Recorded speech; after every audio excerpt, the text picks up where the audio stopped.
Welcome to the Pencil Bob channel. I hope you enjoy my stories. Please like and subscribe, and hit that notification icon so you never miss out. Now on with the stories. Man, I gotta tell you, living in this place is like being stuck in some kind of twisted reality show that never ends. I swear, every day I wake up wondering what new disaster is gonna hit us. It's like the universe decided to dump all its problems in one spot. And wouldn't you know it, that spot happens to be right where I live. Allow me to unveil the chaotic canvas that is my home. First off, those neighbors of mine, there's something else, I tell you. The couple next door, they're these old hippies who never quite left the 60s behind. The wife, bless her heart, she's got this thing for edibles. And I'm not talking about a little nibble here and there. No, this lady goes through them like they're candy. One minute she's all peace and love, and the next, it's like someone flipped a switch, and suddenly she's screaming bloody murder about, well, who knows what. I remember this one time, I was just minding my own business, trying to mow my lawn, and out of nowhere, I hear this ungodly shriek. I thought someone was being murdered or something. Turns out, it was just her having one of her episodes. Apparently, she couldn't find her favorite tie-dye shirt. Can you believe that? The whole neighborhood in an uproar over a shirt. I swear, living next to her is like living next to a ticking time bomb. You never know when she's going to go off. And her husband? Oh, where do I even begin with him? This guy, he's got wandering eyes and a mouth that doesn't know when to shut up. Every time a woman walks by, it's like he forgets he's married. He's always making these creepy comments, thinking he's being smooth or something. Newsflash, buddy. You're about as smooth as sandpaper. There was this one time at the community barbecue. Yeah, we still try to pretend we're a functioning neighborhood. And this poor new girl had just moved in. She comes over, all friendly like, trying to introduce herself. And what does this guy do? He looks her up and down and says, well, hello there, sugar. You sure are sweeter than my wife's lemon pie. I wanted to crawl under a rock and die of secondhand embarrassment. The poor girl practically ran away. I haven't seen her at a community event since. But hey, at least those two provide some entertainment, right? I mean, when you're not cringing or hiding from them, it's the other neighbors that really get my goat. There's this group. I swear they think they own the place.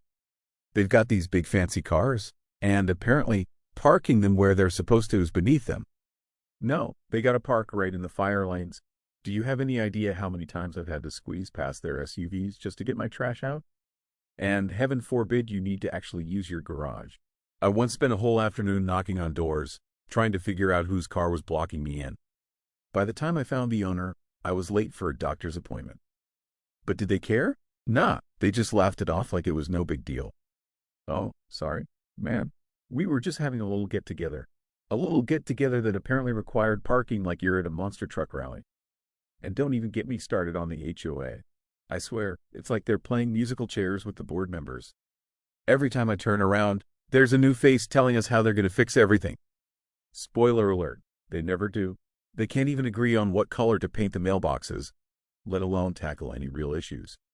I remember sitting through this one meeting, 3 hours of my life I'll never get back, where they spent the entire time arguing about whether we should plant petunias or marigolds in the community garden. Meanwhile, the roof of the clubhouse is literally falling apart. I tried to bring it up, but you'd think I'd suggested we all move to Mars or something. They looked at me like I was speaking a foreign language. And the way they handle our money? It's a joke. Half the time, I don't even know where our HOA fees are going. Are we saving for repairs? Are we blowing it all on fancy letterhead for their useless memos? Who knows? They sure as hell aren't telling us. I've asked for a budget report so many times. I feel like a broken record. But nope, apparently that's classified information or something. Then there are these two busybodies who think they run the place. I call them the gossip queens. These two, I swear, they must have some kind of secret surveillance system set up. They know everything about everyone, and what they don't know, they make up. And boy, do they love to spread it around. Just last week, I overheard them at the mailboxes, whispering about how old Mrs. Johnson down the street is supposedly running an illegal gambling ring out of her basement. Mrs. Johnson, the sweet old lady who can barely work her TV remote. But to hear these two tell it, she's the kingpin of some underground poker empire. It'd be funny if it wasn't so ridiculous. And don't even get me started on the property management companies. We've gone through more of them than I've had hot dinners. The latest one, oh man, what a piece of work. They sent this guy to interview, right? And I kid you not, he shows up in flip-flops and a Hawaiian shirt. I thought maybe he got lost on his way to the beach or something. But no, this was our potential property manager. During the interview, he's dropping F-bombs like he's auditioning for a Tarantino movie. I mean, come on, man, show a little professionalism. But of course, the board hired him. Why? Who knows? Maybe they thought his laid-back attitude would be a good fit for our chaos. Surprise, surprise, he turned out to be about as useful as a chocolate teapot. Emails go unanswered. Promises are forgotten faster than you can say, "You're fired," and problems? Well, they just keep piling up. I've got a leak in my roof that I reported months ago. You know what they did? They sent a guy to look at my dishwasher. I don't even know how they got that mixed up. And let's talk about the state of this place. It used to be nice, you know? When I first moved in, the grass was green, the flowers were blooming, and everything looked well kept. Now, it looks like we're auditioning for one of those post-apocalyptic movies. The grass is more weed than lawn. The community pool has been closed for so long I'm pretty sure it's turned into a swamp. And the playground, that's a whole other story. I'm pretty sure tetanus shots should be mandatory for any kid who wants to play there. The worst part is, we're in this great location. All around us, property values are going up. People are flocking to this area. And here we are, stuck in this nightmare, watching our home values circle the drain. It's like we're the only sinking ship in the sea of luxury yachts. I keep telling myself I'm going to get out of here. Just a couple more years, I say. Save up a bit more, and then I'm out of here. But then something else breaks.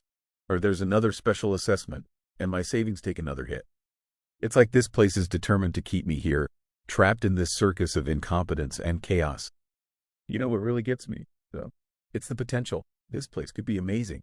We've got great bones, as they say. A little TLC, some competent management, maybe a few less crazy neighbors, and we could be the jewel of the neighborhood.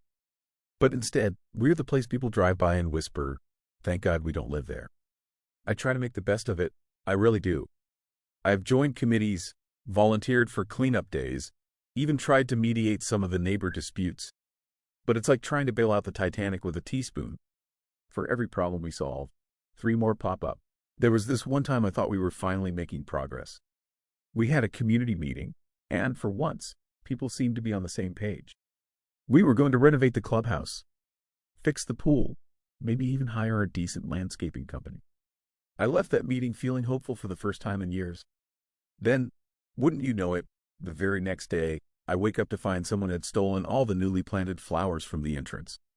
Not just picked them, mind you, they dug them up, roots and all.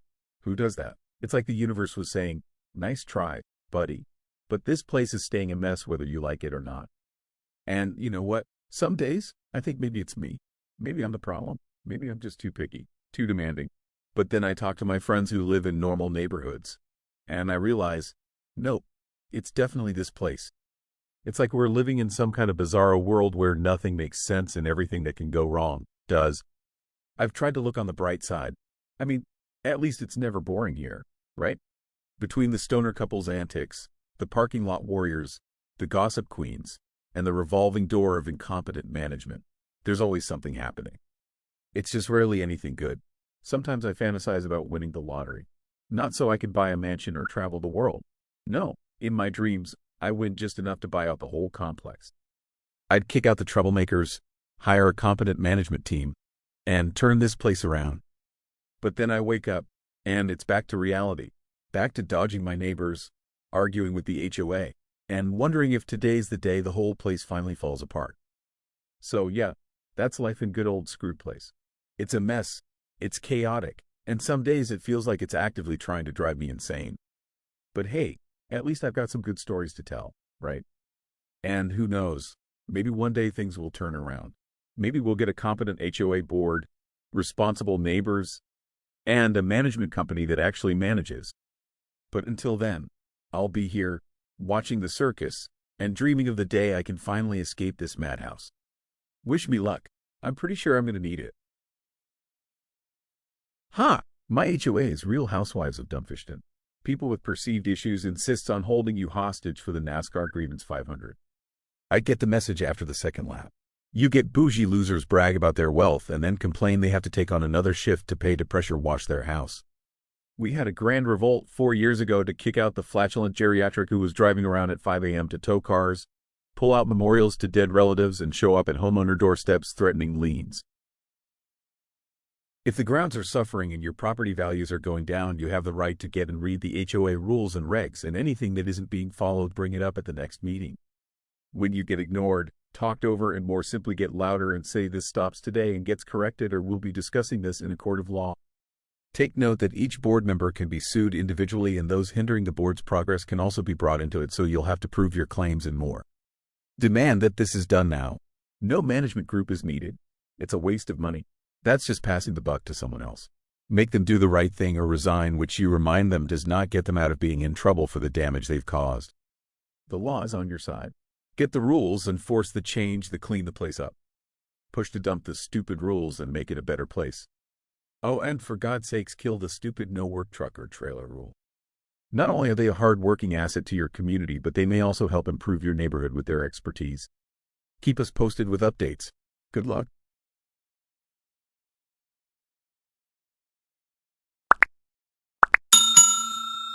I would like to thank you for watching the video to the end.